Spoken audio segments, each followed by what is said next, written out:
Deuteronômio, capítulo de número 6, verso 1 em diante. Glória a Deus. Amém? Amém, Jesus.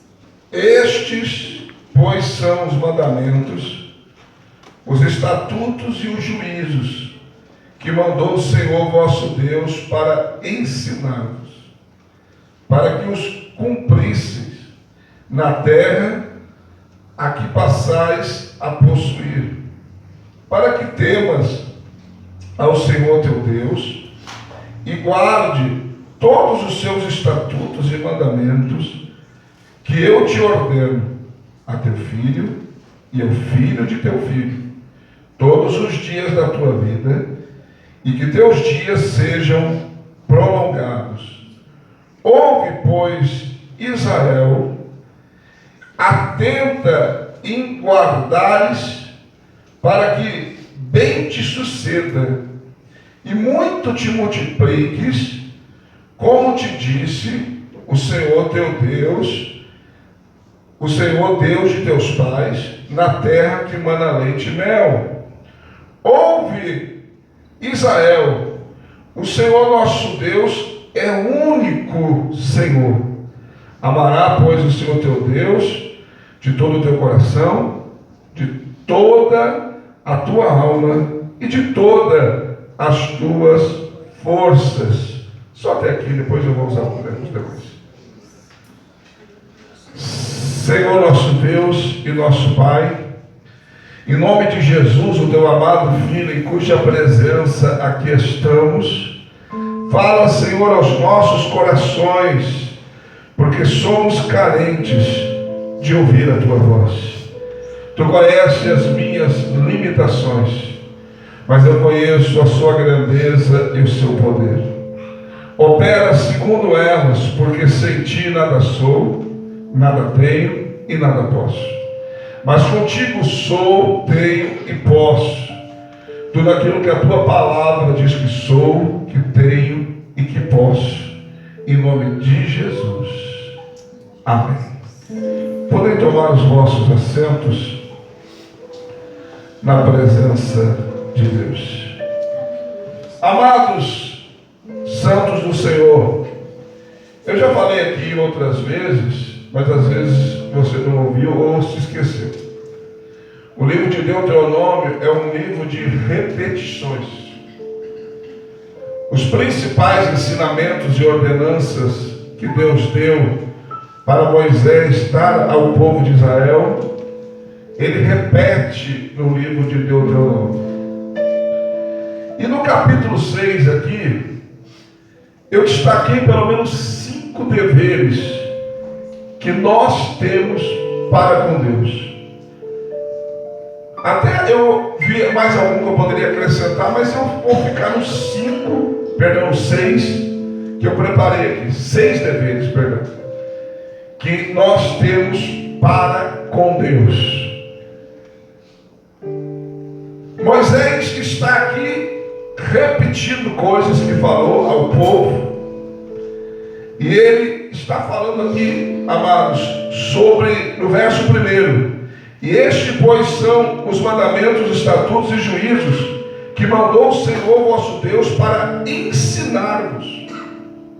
Moisés foi usado para ensinar o povo, para que os cumprisse na terra a que passais a possuir.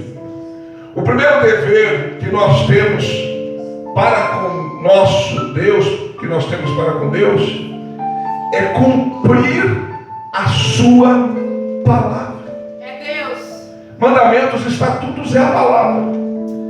E nós temos, amados, o dever para com nosso Deus de cumprir aquilo que está escrito na palavra. Você não deve, escute o que eu vou dizer para você, você não deve obedecer pensamentos humanos.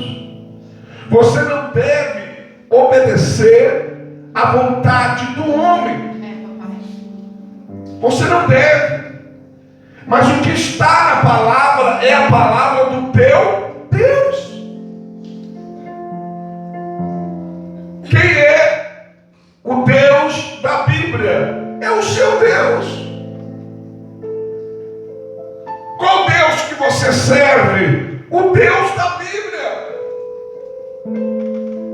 E se eu estou disposto, ou se eu decidir servir a Deus, eu tenho que ter um compromisso de cumprir a sua palavra.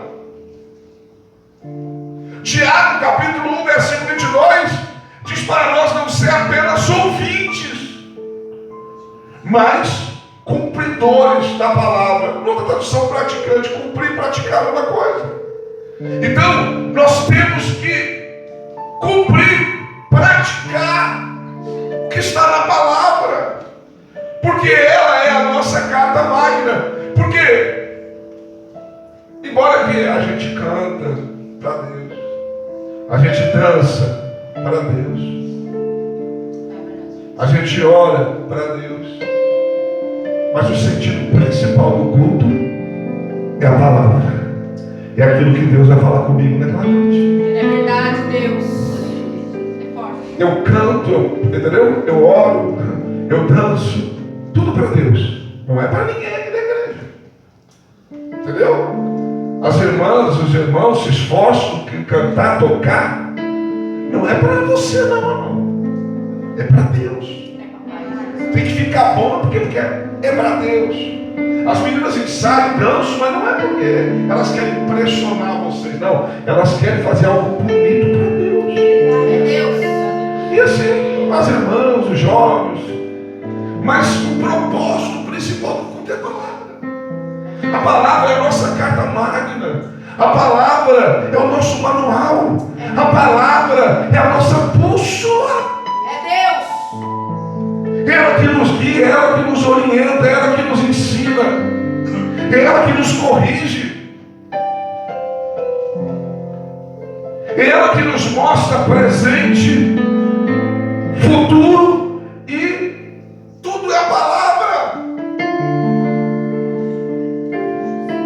A gente serve a Deus por causa daquilo que está escrito na palavra, porque na palavra diz que um dia nós vamos para o céu, um dia nós estaremos com Ele. E a Bíblia fala boas coisas e muitas coisas relacionadas ao céu. E por isso que a gente serve a Deus. Ou seja, se eu creio em tudo isso e não cumpro aquilo que está escrito, eu estou, amados, deixando de cumprir o dever que eu tenho para com Deus, que é cumprir a sua palavra.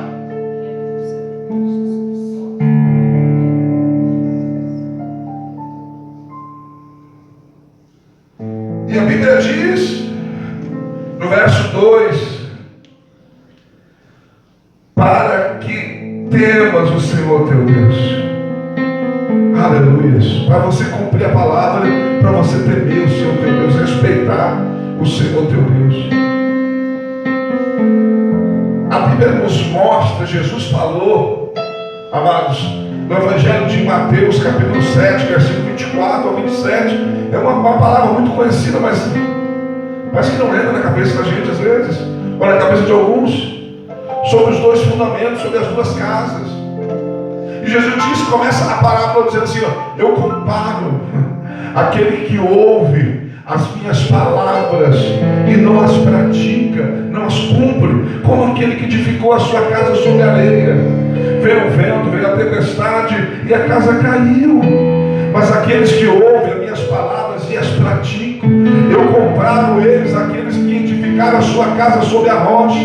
Veio a tempestade, veio a enxurrada e a casa não caiu porque estava firmada na rocha e ela permaneceu. Ou seja, aqueles que são cumpridores da palavra, aqueles que praticam a palavra, estão edificados de uma rocha. É o que a Bíblia diz para a gente, é o que a Bíblia nos ensina. E esse tipo de pessoa, cumpridores da palavra, estão com a vida na rocha. Pode vir tempestade, pode vir enxurrada, pode vir o que vier, amados, ele vai permanecer, vai passar o vento, vai passar a tempestade, vai passar a enxurrada, mas mas ele vai ficar no mesmo lugar. Cada abraço dela. Mas aqueles que não se preocupam em cumprir a palavra, o vento vai passar e eles vão junto com o vento. A enxurrada vai passar e eles vão com ela. A sua casa vai cair. A sua casa não vai permanecer. Aleluia. Cumprir a palavra é um dever que nós temos.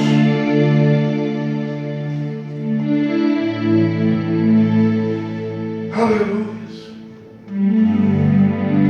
Onde Deus usou aquela missionária.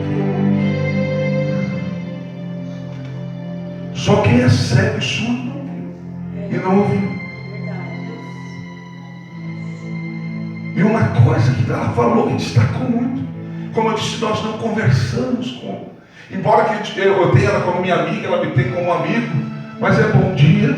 O mesmo bom dia que eu mando para você, eu tenho duas linhas de transmissão. Uma linha de transmissão da igreja e uma linha de transmissão de amigos. A da igreja, os membros da igreja e alguns amigos. Eu tenho mais de 200 pessoas que eu mando todo dia, bom dia, boa noite, e mando alguma coisa que eu posto.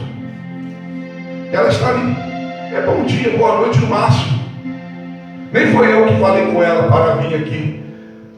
A pastora que comunicou com ela, acertou dela vir aqui. Mas ela falou uma realidade onde Deus usou ela. Ela disse que a igreja estava com anemia. Eu não sei se você já teve anemia ou já viu alguém com anemia. A pessoa não reage, a pessoa não tem força, irmão. A pessoa só quer ficar deitada. Anemia é fraqueza. E exatamente o que está acontecendo nessa igreja é fraqueza.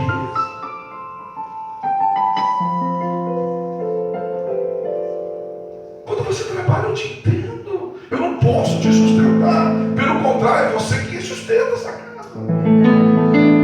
Mas você não pode ficar muito tempo sem congregar.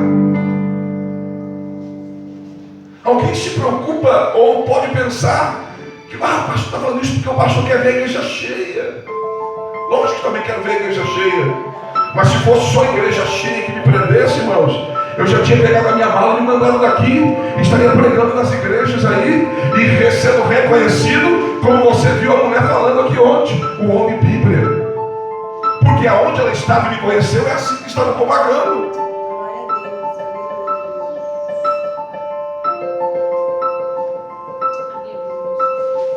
O Felipe ouvia falar sobre isso e ficava meio assim, até que ele viajou comigo. Quando ele foi para o sul comigo, e nós pregamos em várias igrejas, ele entendeu. Quando eu chegava, o jeito que me recebia, a honra que me dava, o homem Bíblia está aqui conosco. Ou seja, se fosse por isso, eu estaria pregando nas igrejas por aí. Mas por que há uma anemia? Fraqueza é falta de palavra. Precisamos, irmãos, da palavra. A gente só congrega numa igreja por causa da palavra. E eu te garanto que por falta daqui é servido aqui. Irmãos, não é. Essa mensagem que eu estou pregando aqui hoje, é de número 548 que eu já preguei aqui. 548 mensagens diferentes. Fora as que eu já repeti. Algumas vezes, 2 até 3 vezes. Teve mensagem que eu repeti aqui porque Deus mandou repetir, porque tinha que pregar de novo. São mensagens muito fortes. Mas hoje é 548 que eu não repito o tema aqui. Ou seja, irmãos, o banquete aqui é farto. Se você está fraco é porque você não está comendo. Se não está comendo é porque não está congregando. Nós precisamos cumprir a palavra. Mas como que vamos cumprir se não ouvimos a palavra?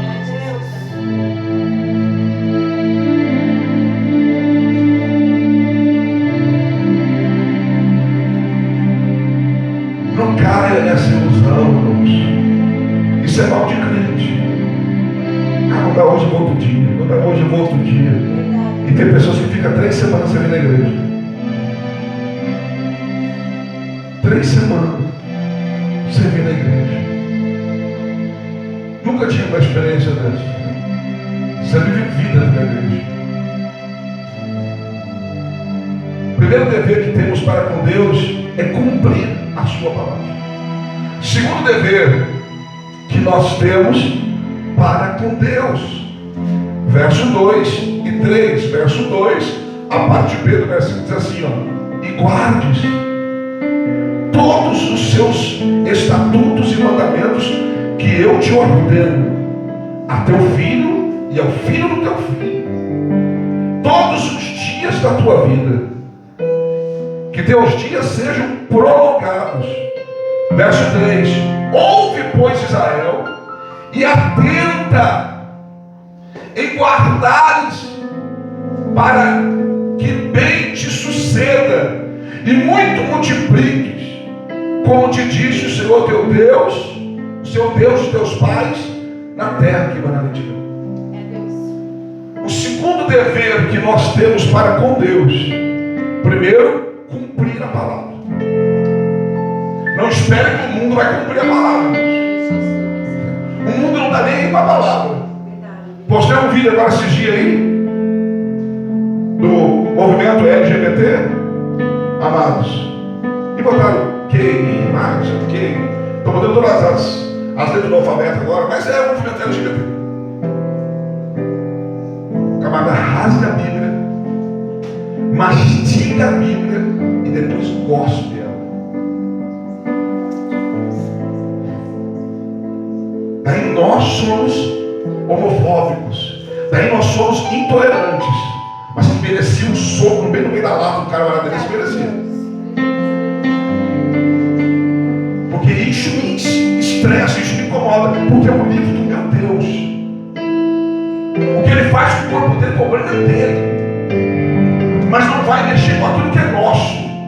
E o segundo dever que nós temos para com o nosso Deus, amados, é guardar a sua palavra. Nós somos os guardiões da palavra. Nós temos o dever e a obrigação de guardar a palavra.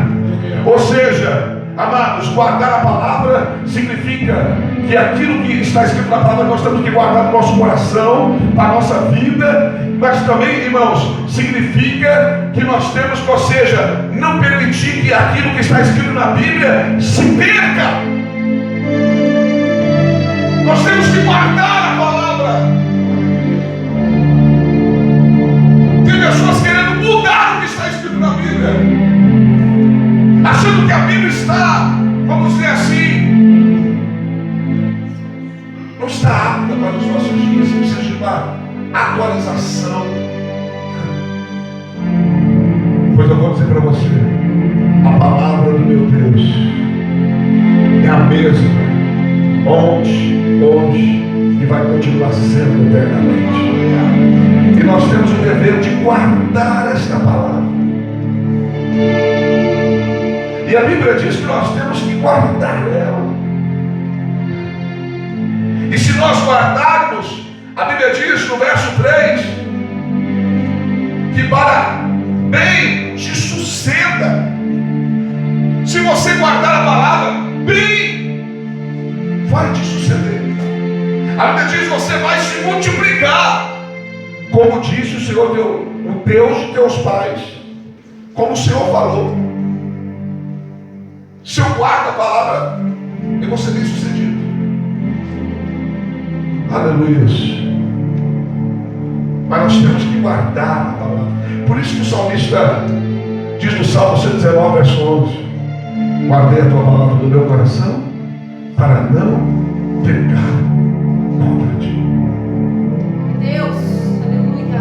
Nós não podemos, irmão, deixar entrar no ouvido e sair no outro. Nós temos que guardar aquilo que nós ouvimos, aquilo que nós aprendemos da palavra. Porque você não vai guardar aquilo que não é importante. Você não vai guardar aquilo que não tem valor. Você não vai guardar aquilo que não serve. Você vai guardar aquilo que é importante. Jesus disse em João 14,15, Jesus dizendo sobre os mandamentos dele, a palavra, mandamentos, estatutos, lei, é a palavra. Ele fala: se vós me amardes, guardareis os meus mandamentos. Jesus está dizendo: se vocês me amam, vocês vão guardar a minha palavra. Aquilo que eu disse para vocês, vocês vão guardar, porque ela é a minha palavra. Nós temos o dever de, como igreja, hoje é Santa Ceia, aleluia, de cumprir a palavra. Nós temos o dever de guardar a palavra. Porque tem coisas da palavra que você pode ler, pode ser que para hoje não sirva para você, mas vai servir amanhã. E pode ser que, se isso não servir para você, amanhã pode servir para alguém na sua casa, mas você tem que guardar a palavra. As pessoas não estão guardando mais a palavra, não estão dando o valor devido à palavra. E é um dever que nós temos para com o nosso Deus. Por que você acha que a Bíblia subsistiu a tanta coisa que ela sofreu, a tanta perseguição? Foi queimada em praça pública. Mas por que nunca conseguiram acabar com ela, sumir com o último exemplar?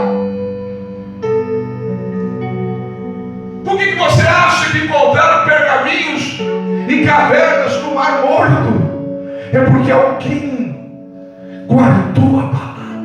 É Deus. É um tesouro, isso aqui eu tenho que guardar para gerações futuras. Ao mesmo tempo que queimavam Bíblias em praça pública, até a Igreja Católica fez isso na Inquisição.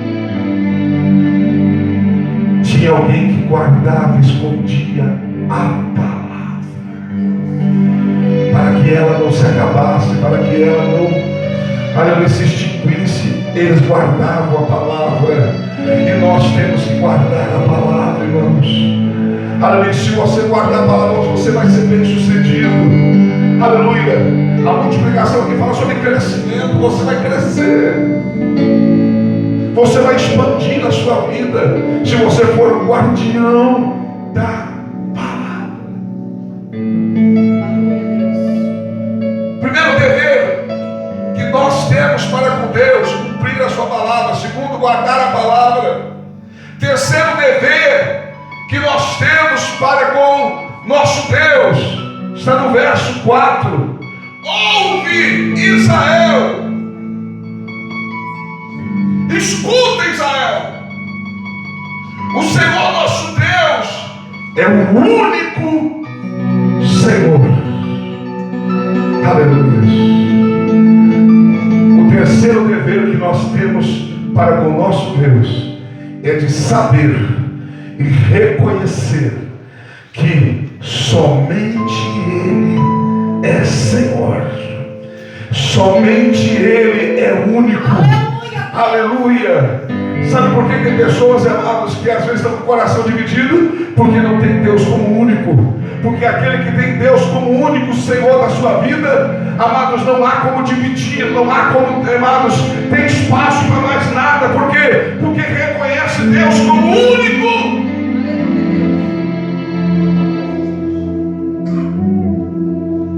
Ele é o único Senhor da sua vida.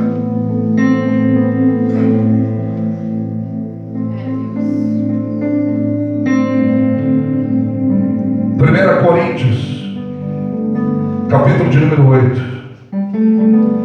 1 Coríntios, capítulo de número 8, versículo 6. Eu tenho muitas mensagens, irmãos, mas esse é novo, viu? Esse pão não é pão requentado, não. É pão que veio do céu hoje. É pão quente da padaria de Deus. Foi sovado e assado hoje, para ser servido hoje. Alguém pode dar glória? Glória a Deus. 1 Coríntios capítulo 8, versículo 6.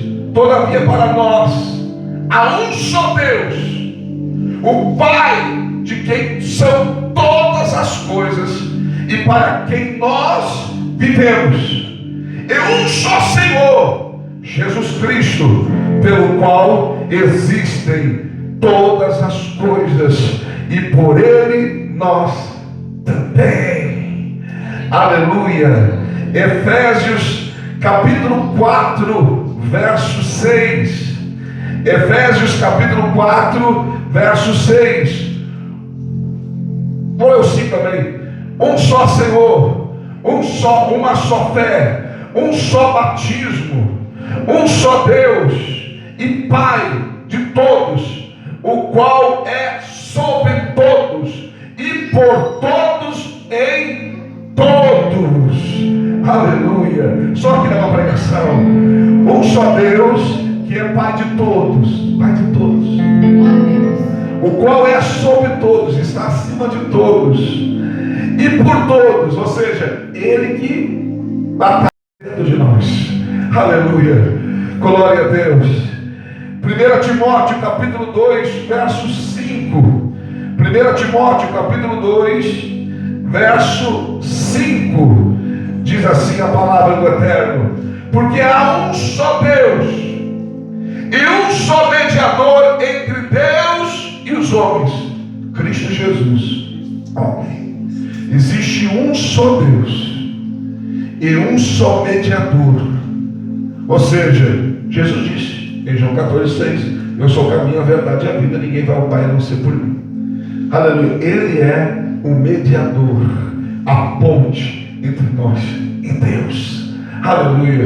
Nós temos o dever de saber que o Senhor nosso Deus é único. Aleluia. E tem que ser o único Senhor da nossa vida. Aleluia, Deus. O único Senhor. Se Ele for o único Senhor da sua vida, se não tiver outro, aleluia, você está bem guardado, você está bem servido, bem assistido, porque Ele é fiel. Aleluia. Glória a Deus. Quarto dever que nós temos para com Deus. Alguém está aí? Diga amém. Amém. Verso 5: amará, pois, o Senhor teu Deus de todo o teu coração e de toda a tua alma e de todas as tuas forças. Vamos repetir comigo? Amará, pois, o Senhor teu Deus.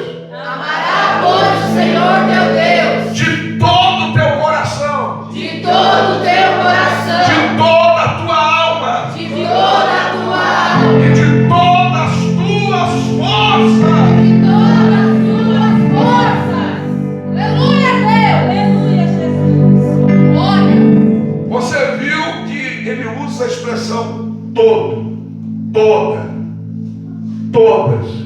Ou seja, ele não divide. É, Deus. Aleluia. Ele não divide.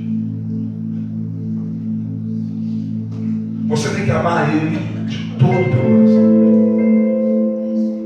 Coração dividido, Deus não habita. De toda a tua alma. O que nós mais estamos preocupados aqui, irmãos, é com a nossa alma. Isso aqui é pó. Estraga. Tem gente que é só carcaça. Não vou nem dar nome. Se enrola o manto, pastor. Está quebrando tudo. Quem será? Entendeu? Aqui no altar, quando eu estava um pouco conversando aqui, estava uma dor aqui, uma dor ali. Minha Priscila viu eu cochichando com o pastor Luiz com a mãozinha aqui, eu sentei com a mãozinha nas costas, ela já veio com a mãozinha também nas costas. Nossa, esse altar está todo mundo quebrado aqui. Ou seja, nós estamos em cada alma, irmãos. É verdade. E como que eu posso estar com a minha alma dividida? Como é que a minha alma pode amar mais do que a Deus, se eu estou preparando ela para Deus? É verdade, Deus. Todas as tuas forças significa empenhar todas as tuas forças para amar e demonstrar o teu amor para com Deus. Aleluia.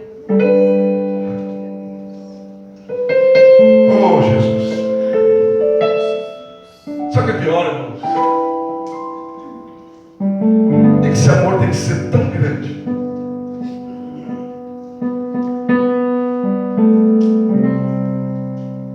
que você tem que amar a Deus mais do que você ama os teus pais.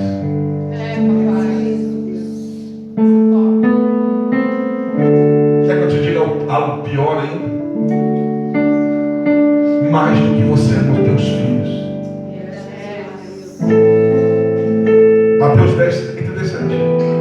Quem amar pai e mãe mais do que a mim não é digno de mim. Quem amar filho mais do que a mim não é digno de mim.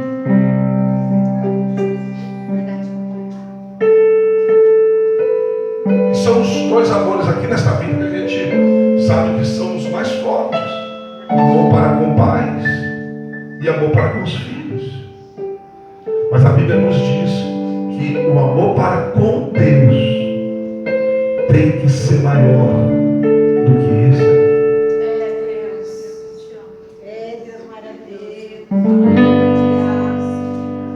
Temos o dever de amar, porque Ele nos amou primeiro. A Bíblia diz em João 3,16 que Ele amou de tal maneira que deu o seu Filho unigênito. Ah, mas é meu filho, pois Ele sacrificou dele por você.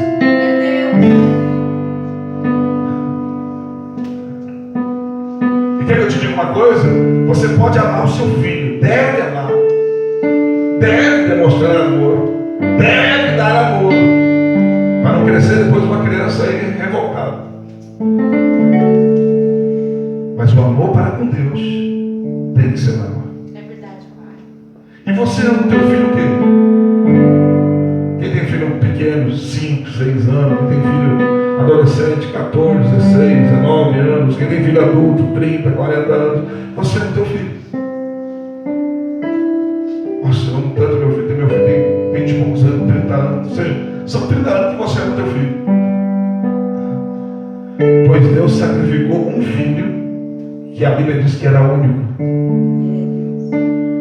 E quer que eu te diga uma coisa? Ele vivia com esse filho na eternidade. Milhares e milhares e milhares de anos ele vivia com esse filho. Porque ele próprio diz, amados, em Salomão, numa poesia relatando esse relacionamento de pai e filho, ele relata o relacionamento do pai com o filho de Jesus, Deus. Ele fala em Provérbios 8:22, no princípio Jeová me possuía, antes das suas obras mais criativas ali estava eu era o seu aluno e o seu engenheiro, e folgava nas suas delícias. Antes de tudo era só ele, o pai. Daí Deus fez essa porcaria que somos nós. E por causa de nós que se corrompemos, Ele tem que sacrificar o filho. Deus, é forte, pai. Se você não tem esse amor, você precisa ter.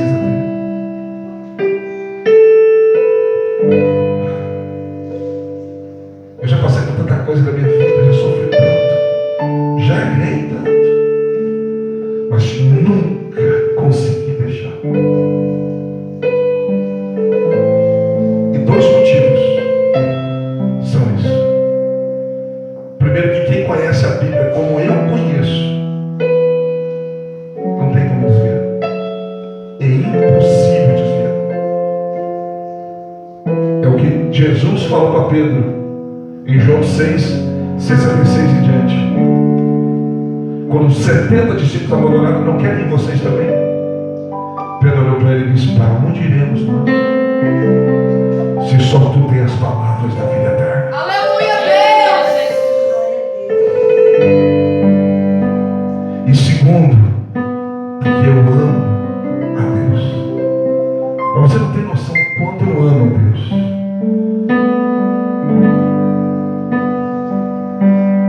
Deus é minha vida, Deus é meu tudo.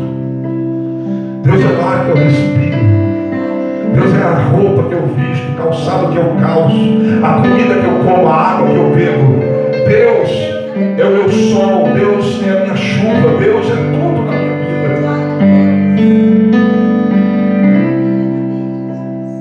E tudo de mais maravilhoso que eu descobri nessa vida foi só nele.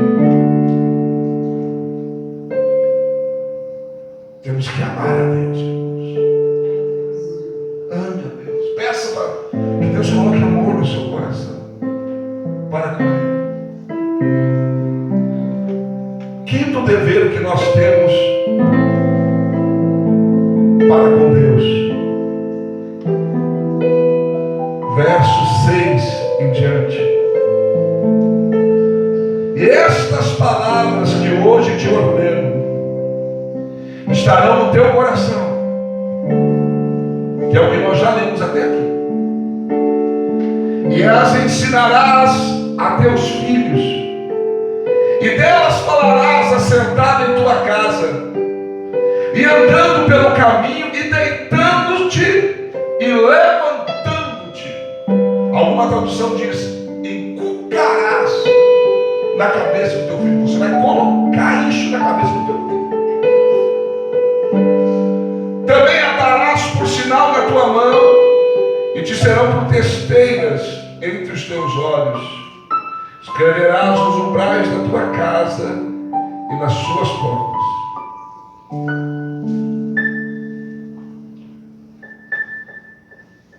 Escute. O quinto dever que nós temos para com Deus é ensinar os nossos filhos as 4 coisas que eu já falei para você. Nós temos que ensinar os nossos filhos a cumprir a palavra, a guardar a palavra, a saber que há um só Deus e só Ele que você tem que servir, e amar o nosso Deus. É um dever dos pais ensinar os filhos. Não é dever da igreja e escolinha para criança. Isso é dever seu na sua casa. Essa obrigação é sua. É sua. Eu sei que nem todos cresceram na igreja, viveram na igreja, e até os que viveram às vezes não tiveram o ensinamento certo. Mas escute o que eu vou dizer para você. É obrigação nossa ensinar os nossos filhos a palavra. O judeu, quando o filho nasce, ele pega no seu colo, em vez de ficar cantando a musiquinha do lobo mau, eles ficam recitando a Torá para eles. Quando a criança começa a falar papai e mamãe, eles começam a introduzir a palavra na boca da criança. Começa a dizer para a criança recitar a Torá. E esse ensinamento vai em todo o período da criança, adolescência, juventude. E raramente acontece do filho não seguir os passos da Torá. E se isto acontecer, o pai falou. Não falou o suficiente. Não ensinou da maneira correta. Não se empenhou como devia empenhar. Hoje, em vez da gente sentar e ler a Bíblia para os filhos, a gente dá o celular para eles deixarem a gente em paz.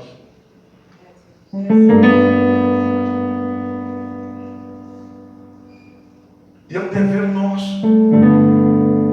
E hoje a gente tem materiais, irmãos, maravilhosos, ilustrados até para as crianças terem mais desejo pelo texto bíblico. Eles nem tinham isso. Nós temos o dever, a obrigação de ensinar a palavra para os nossos filhos, de ler a Bíblia. Olha o que a Bíblia diz: ensinará a teus filhos assentado em tua casa, andando pelo caminho, deitando-te e levantando-te. Ao deitar e ao levantar, a palavra.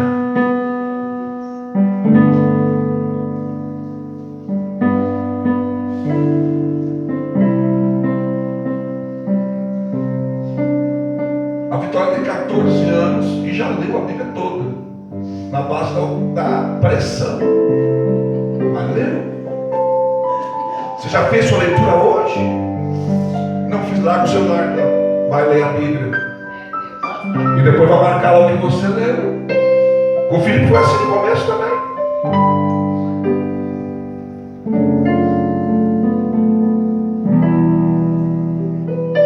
Nós temos que ensinar os nossos filhos, irmãos, o significado da palavra, a importância da palavra, a importância de cumprir a palavra, de guardar a palavra, de saber que Deus é único e só Ele temos que servir, de amar o nosso Deus.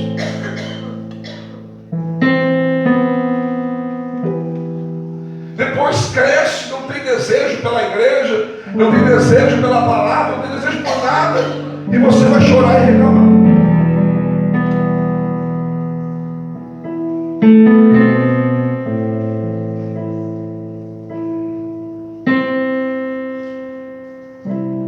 O Filipe, quando estava lá em Orlândia, ele tem a família dele lá, o pai dele. Eu sou mais importante que eu sou um pai espiritual também, mas eu sou maior, eu sei. Ele se parece mais comigo. Quer seguir os meus passos. Mas ele era mais novo, né? Estava lá brincando com os primos, tudo. A pastora ligava: é dia de igreja, eu quero você aqui em 5 minutos. Vai para a igreja. E ele tinha que ir correndo para a igreja. Quando ele ia visitar a família dele, a gente já estava aqui. A pastora: você foi no culto hoje? Tinha culto aí hoje. Você foi na igreja hoje? Tem Santa Ceia. Começando ele ir para lá e era Santa Ceia. Aqui e lá. Você vai tomar Santa Ceia lá. Tomou Santa Ceia? Também.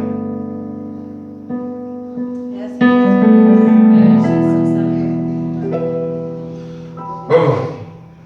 Provérbios 22:6 diz: ensina o menino no caminho que deve andar, que ele depois que envelhecer se desviará dele. No versículo 20, do capítulo 6, que nós estamos aqui em Deuteronômio: quando teu filho te perguntar no futuro, dizendo o que significam os testemunhos, estatutos e juízos que o Senhor nosso Deus vos ordenou, então dirá a teu filho: eram os servos de Faraó no Egito, porém o Senhor com mão forte nos tirou do Egito. E o Senhor aos nossos olhos fez sinais, maravilhas, grandes e terríveis contra o Egito, contra Faraó e toda a sua casa. E dali nos tirou para nos levar e nos dar a terra que jurara aos nossos pais. E ele agora, aqui é falando com os filhos. E o Senhor nos ordenou que cumprisse todos os seus estatutos e temesse ao Senhor nosso Deus, para nosso perpétuo bem, para nós guardar em vida, como no dia de hoje. Será para nós justiça quando tivermos cuidado de cumprir todos esses mandamentos perante o Senhor nosso Deus, como nós tem ordenado. Ensina a palavra para o teu filho. Tira um momento para ensinar o teu filho. Porque às vezes você não está percebendo, o celular está ensinando, a televisão está ensinando, a escola está ensinando e você nem está sabendo.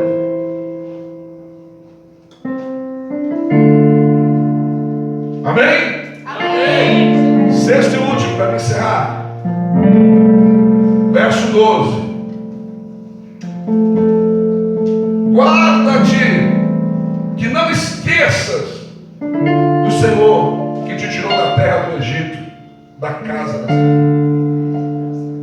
Que a sexto dever que nós temos para com Deus, de não esquecer do Senhor nosso Deus e nem daquilo que Ele fez. Verdade, Deus. Eu tenho uma viva alma aqui nessa noite, que Deus não tenha feito algo maravilhoso na sua vida. Capaz de já ter criança aqui no nosso meio que já tem experiência com Deus. Deus já fez alguma coisa para a vida dessa criança. Nós não podemos esquecer do nosso Deus e nem do que Ele fez. E por que Jesus introduziu a Santa Ceia na igreja?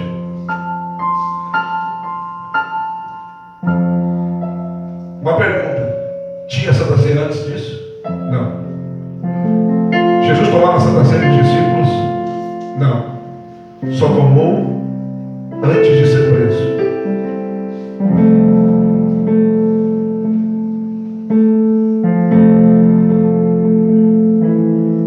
E o que Ele diz na ceia? Fazer isso em memória de mim. Fazer isso para que não se esqueça de mim.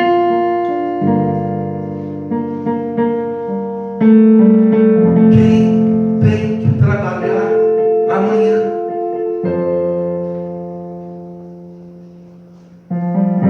Não vai ir se estiver chovendo amanhã? Vai, porque precisa do trabalho. Verdade, Deus. Quem marcou uma consulta que estava aí esperando, amanhã é o dia da consulta, pode estar o dilúvio que for, vai na consulta. Então chuva não é desculpa para não vir na igreja. Verdade, Deus. Quem tem criança pequena, sem carro eu dou um desconto. Dou um desconto. Mas fora disso, não há desculpa. Porque para aquilo que é importante para nós, nós vamos de qualquer jeito. Verdade, Jesus. Nós vamos de qualquer jeito. Porque nós precisamos. Não existe um culto mais importante na igreja do que a Santa Ceia. Eu já preguei aqui, vou ter que pregar de novo. É que é ruim que você prega e às vezes tem pessoas que não param na igreja, daí acaba não ouvindo, daí você acabou pregando e a pessoa não ouviu.